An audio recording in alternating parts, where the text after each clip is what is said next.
if somebody says something like,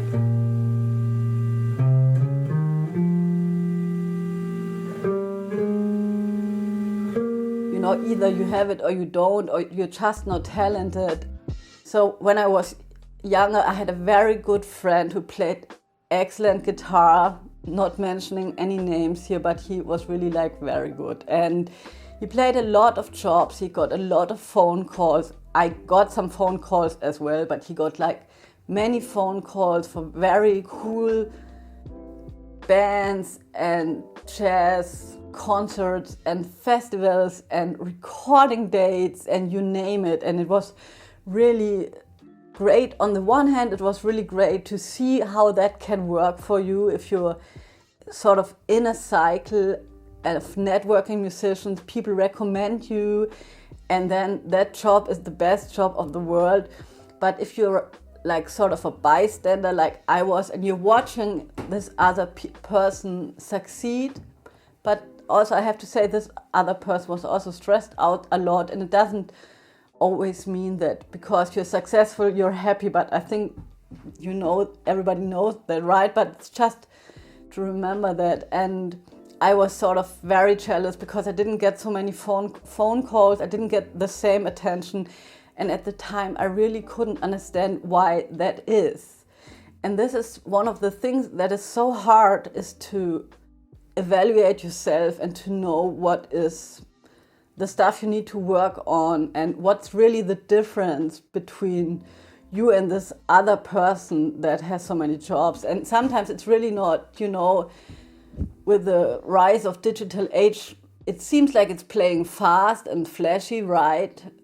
I think if you're making YouTube videos, you're playing something extremely fast that can get a lot of clicks. But in the real world, there are lots of other like skills that you have to bring to the table, like, you know, playing in time and also keeping the form, being a nice person, and a lot of stuff. And yes. But I keep pushing my pen, rotating my stylus. Broken is feeling like sin, now no breath, low dollar. Used to be left on red, now all the girls go holler. Now all the girls go follow. All the fake fans gon' pile up. I need peace to borrow, get that shit right back tomorrow. Somehow all the fans go bravo. Smile so much to hide my sorrows. Faith is shaky in vibrato. I can't hold a frown too long. I can't stay down too long. Look, running from pain, running from strain, running from things. My biggest recipe against jealousy has been in the last years, and works really pretty well, is to make a lot of stuff and to be very prolific. So that could be like practicing a lot, going out, and just like really hard work, right? Because that can boost self-esteem as well. For me, especially with the YouTube videos, that helps me a lot as well, because I have a product at the end of each, you know, filming session, or I'm thinking about a lot of stuff, but I'm also hearing myself play, and that really helps me to understand what are my weaknesses and what are my strengths. And also I want to talk about talent. I know that many people that don't know a lot about creativity and don't work in sort of a creative job don't understand that talent is not so important. There's research that shows that talent is really not the most important thing, but it's the hard work, the discipline, the work ethic, and that our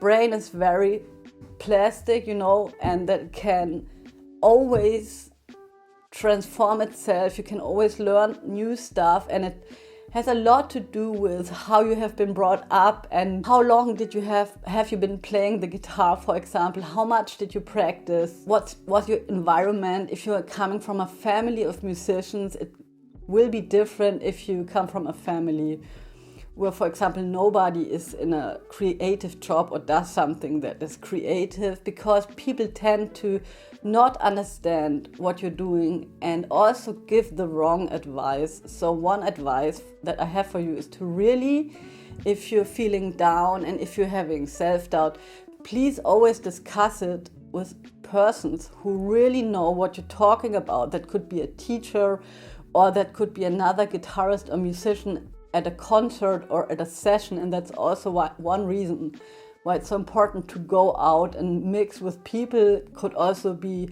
if you're studying jazz, you'll meet a lot of like-minded people. And this is really helpful, because if somebody says something like, you know, either you have it or you don't, or you're just not talented, and this can really it sounds very frustrating, and it is very frustrating, but it's not what is important, right? There are other things that are more important. And another advice is, if you're watching somebody who's playing great and it sort of hurts you because you want to achieve that as well, take it as fuel, and also take it as sort of a hint that you might want to do the same thing. It hurts you because you resonate with it. Other people wouldn't feel anything at all. So take it as a fuel to go in the direction that you want to go. And also I want to say, with jazz especially, you can take it as a fuel to do your own thing, but it's not about becoming the other person, but it's about becoming yourself. And this is also, I think, the best way to think about it is like, learn as much as you can, practice as much as you can, but all to be yourself. You're sort of a filter already. You can't change who you are, your core, right? So maybe read Steve Pressfield's book. It's great. It helped me so much. In general, read a lot of psychology and about learning, so that you understand how your brain and the learning process works. So I think comparison is very human and very normal, and it shouldn't add to a list of negative thoughts to not think about others, right? Because I think it's practically impossible to not do that. But I think we can step out of this feeling of FOMO, you know, of being too slow or not good enough, and give ourselves the space to practice really peacefully and really go deep with our practice session. So I want to show you some easy exercises for practicing improvisation.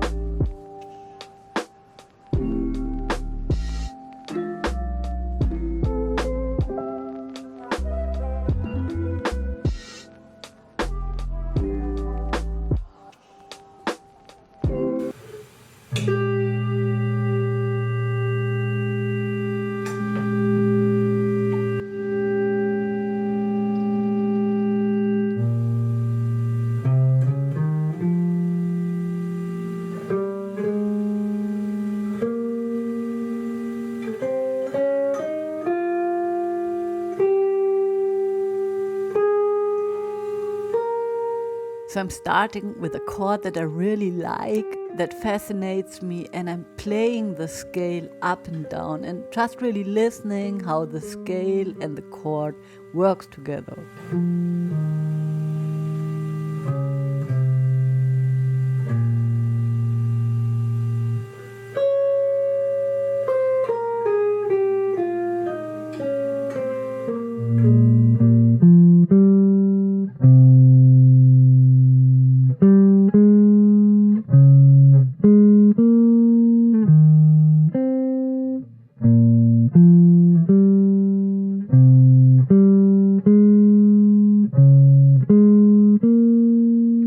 One of my patrons reminded me of practicing intervals with the Berklee palette charts.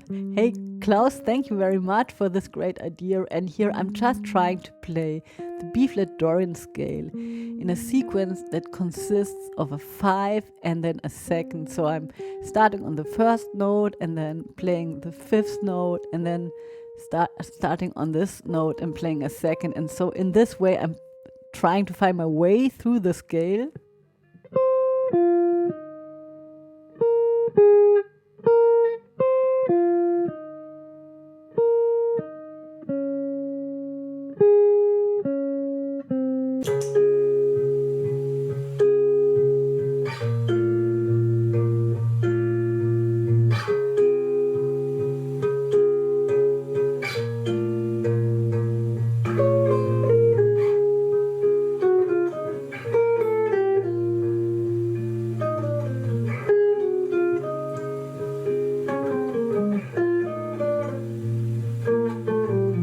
Then I'm starting to play 2 major 7 chords, a minor third away, and I'm using the same fingering, the same pattern for each chord and just shifting the fingering with the chord.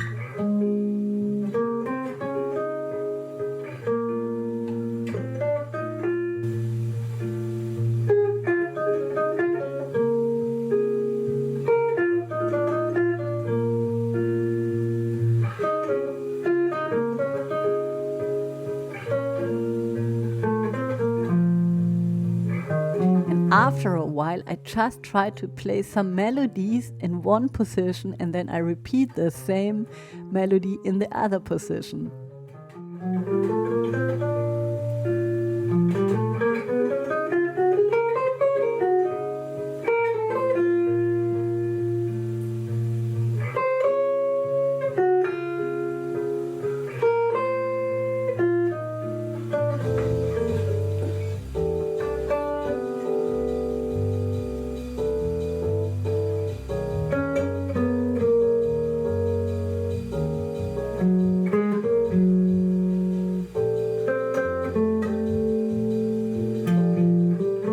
So these are descending major 7 chords, descending chromatically, and I'm just trying to know exactly where I am, and I do that with playing very little stuff.